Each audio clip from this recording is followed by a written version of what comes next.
ఈ మధ్యకాలంలో అంబటి రాంబాబు మాట్లాడుతూ రైతులకు ఇచ్చిన హామీలని నెరవేర్చకుండా రైతులను మోసం చేస్తున్న చంద్రబాబు నాయుడు గారిని 420 అంటంలో తప్పేంటి అంటున్నారు. నిజంగానే చంద్రబాబు నాయుడు గారు రైతులను మోసం చేశారా? చంద్రబాబు నాయుడు గారిని 420 అంటంలో తప్పులేదు అనుకోవచ్చు అంటారా? అందరూ ప్రజానీకానికి నమస్కారం. చంద్రబాబు నాయుడు గారు 420 అంటం కాడికి వైసీపీ పార్టీ మొత్తం 420 అంటం కరెక్ట్. ఏం చేశాడు? 15,000 వేస్తా అన్నాడా జగన్ రైతులకు? ఏం వేశాడు? 13 కేంద్ర ప్రభుత్వం వాటితో కలుపుకొని 13 వేశాడు. ఎంత అన్యాయం చేశాడు. తల్లికి వందన పిల్లలకి 15,000 వేస్తామని చెప్పి 13 వేశాడు. మరి పోలవరం చెంచా మట్టేయాలి ఎక్కడ కనీసంగా వాడు ఏదో అంటారు నీళ్లు కొట్టకపోకుండా ఆ కరకట్టకు కూడా మట్టేయాల. మరి ఆంధ్రప్రదేశ్ రాష్ట్రాన్ని రకరకాలుగా మోసం చేసిన 420 పార్టీ ఏదంటే వైసీపీ పార్టీ, జగన్ అని చెప్పుకోవాలి. 420లోనే వాళ్ళంటే సరిపోద్ది. చంద్రబాబు గారు వచ్చిన కాడి నుంచి అహర్నిశల కృషి చేస్తా పెద్ద పెద్ద కంపెనీలని రాష్ట్రానికి తీసుకొచ్చే ప్రయత్నం చేస్తా, ఒక పక్క అమౌంట్ సమకూర్చుకుంటా అన్ని సంక్షేమ పథకాలను అమలు చేస్తా, ఒక పక్క ఏమో అభివృద్ధి మరి రోడ్లు ఏమన్నా ఇబ్బందిగా ఉన్న రోడ్లన్నీ అభివృద్ధి చేసుకుంటా ఒక క్రమ పద్ధతిలో సంక్షేమ పథకాలన్నీ అమలు చేసుకుంటూ వస్తున్నాడు. దీంట్లో ప్రజారంజకమైనటువంటి పార్టీ టీడీపీ పార్టీ అని చెప్పి ప్రజలందరూ అనుకుంటున్నారు. వైసీపీ వాళ్ళు ఏం చేశారో అభివృద్ధి అంటే ఈ శానిటైజర్లో మీరు అన్నారు వైసీపీ పార్టీలో మొత్తం ఉన్నదే 420లో అంటున్నారు. ఎలా చెప్పగలరు? జగన్మోహన్ రెడ్డి చెప్తుంది ఏంటంటే కనుక మేము చేసినంత సంక్షేమం కూడా ఈ కూటమి ప్రభుత్వం మొదటి సంవత్సరంలో చేయలేదు.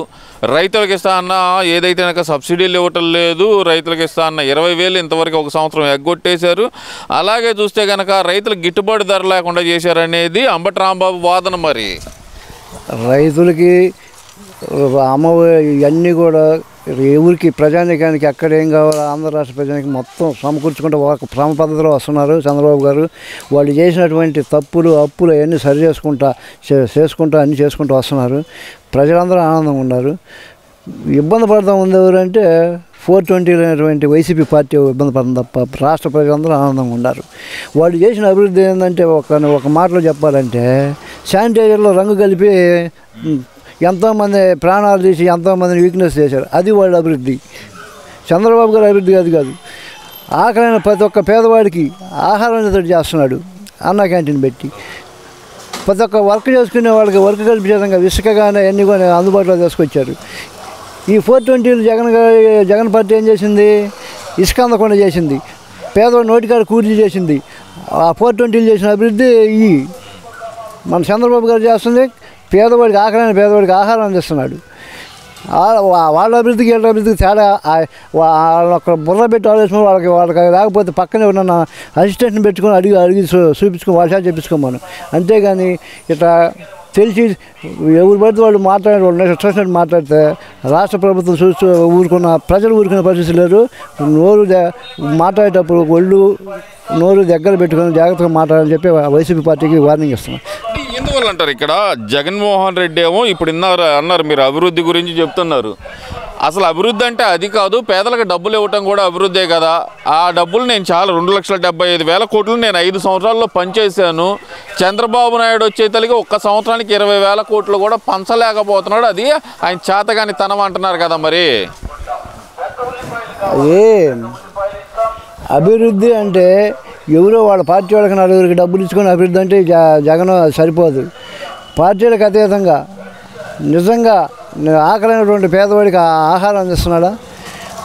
నిజంగా వర్క్ చేసుకోవాలని ఆకాంక్షని పని చేసుకొని బతకాలనుకున్న ప్రతి ఒక్కరికి పని చేతికి అందే విధంగా ఇసుక అందుబాటులో తీసుకొచ్చారా? రైతులకి 20,000 రూపాయలు ఇస్తున్నారా? మరి ఎక్కడన్నా రోడ్లు ఇంత గుంత లేకుండా రోడ్లన్నీ బూట్ చేశారా? అభివృద్ధి అంటే ఇది.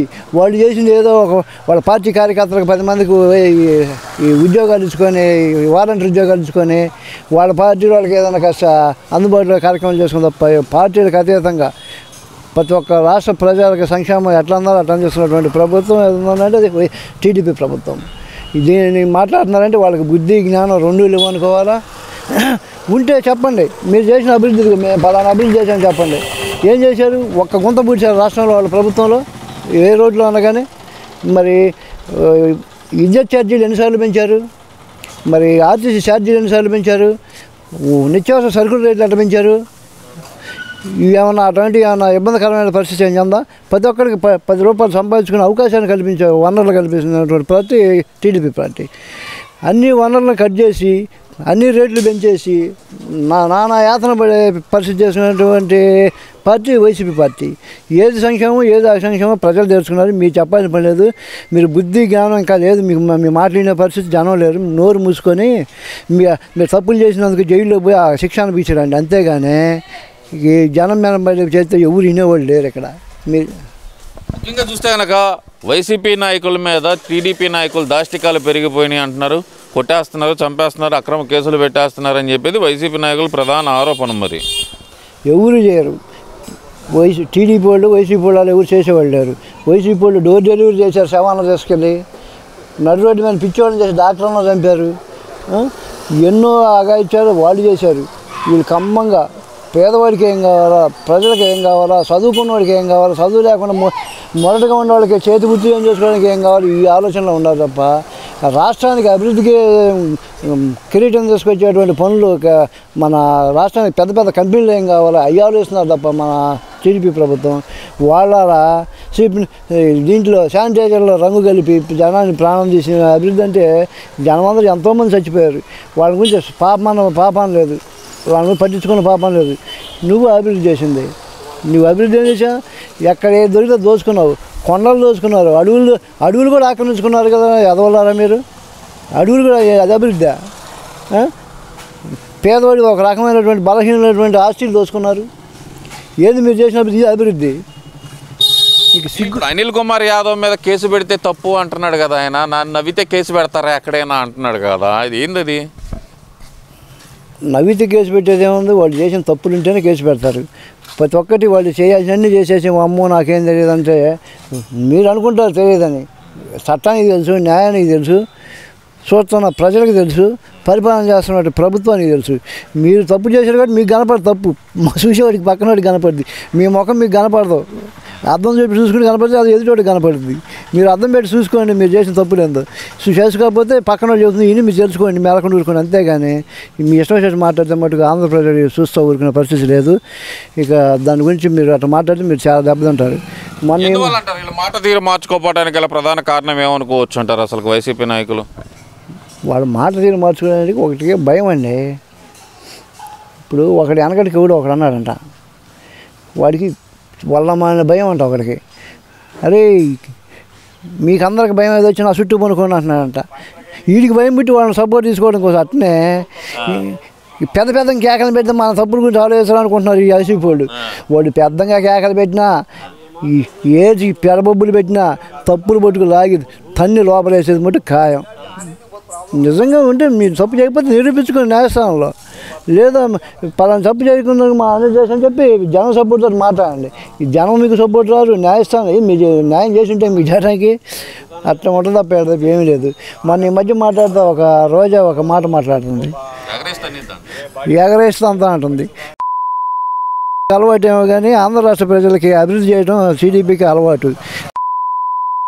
వైసీపీ చేత కొట్టించుకో, బాగా ఎగరేసుకో కొట్టించుకో. అంతేగాని ఆంధ్ర రాష్ట్ర ప్రజల జోలికి కానీ టీడీపీ జోలికి కానీ ఆ మాట మాట్లాడితే రెండోసారి రెడీగా ఉన్నారు ఆంధ్రప్రదేశ్ ప్రజలు. ఎందుకనంటారు అసలు రోజే ఎందుకని మారట్లేదు? అదే వీళ్ళు మంచితనాన్ని చూసి అటు మాట్లాడుతూ ఉంది. వైసీపీ వాళ్ళ మాటలను బట్టి వాళ్ళ ప్రవర్తన బట్టి అట్లా మాట్లాడుతూ ఉంది. ఆమె కానీ ప్రవర్తన మార్చుకోకపోతే టీడీపీ మహిళల చేత కొట్టడానికి టీడీపీ ప్రభుత్వం వెనకట్టడానికి అవకాశం లేదు. మీ వాళ్ళ మంచితనాన్ని అర్థం చేసుకోకపోతే మాత్రం నీకు ఆ గతి పట్టిద్దని చెప్పి రోజాకు కూడా వార్నింగ్ ఇస్తున్నాం.